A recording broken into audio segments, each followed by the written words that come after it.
Hi everybody, I hope you've had a lovely week and I hope you've been doing loads of lovely stuff at home.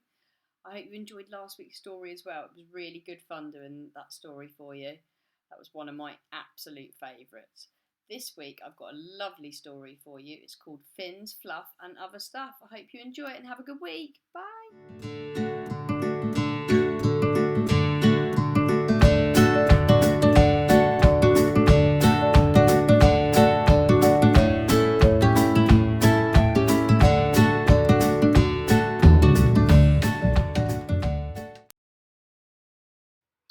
If I were made of scales and fins with tangled seaweed hair,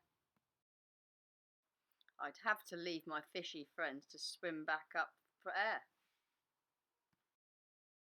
If I were made of fluffy stuff, I'd quickly have enough of hearing nicknames like Snuggleboo and Pookie Wookie Puff.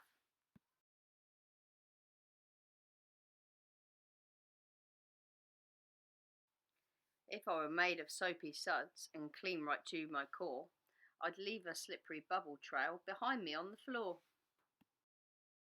If I were made of water in a bathtub or a jug, I'd hope no one would drink me or someday pull out the plug.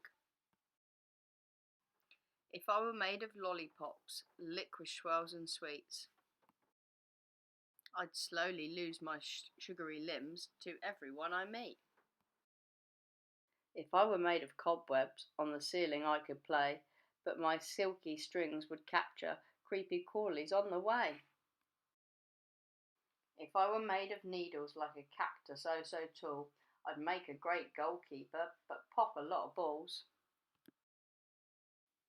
If I were made of flowers, I'd befriend the buzzing bees, but pollen from my fragrant blooms would cause the world to sneeze.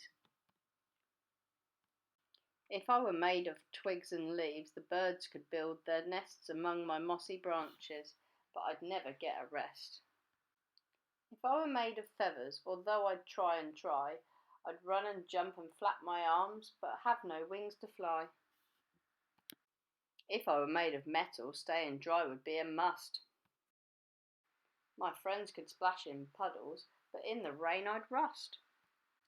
If I were made of skin and bones with freckles on my nose, hey wait, that sounds familiar, that's me, down to my toes. I can somersault and cartwheel or dance the jitterbug. I can build a pillow igloo or give my dog a hug. I can run so fast my legs blur or hide under my bed. I can sing a silly melody while standing on my head. So after all, thinking very carefully of all that I could be, yippee, I'm really quite content and lucky to be me.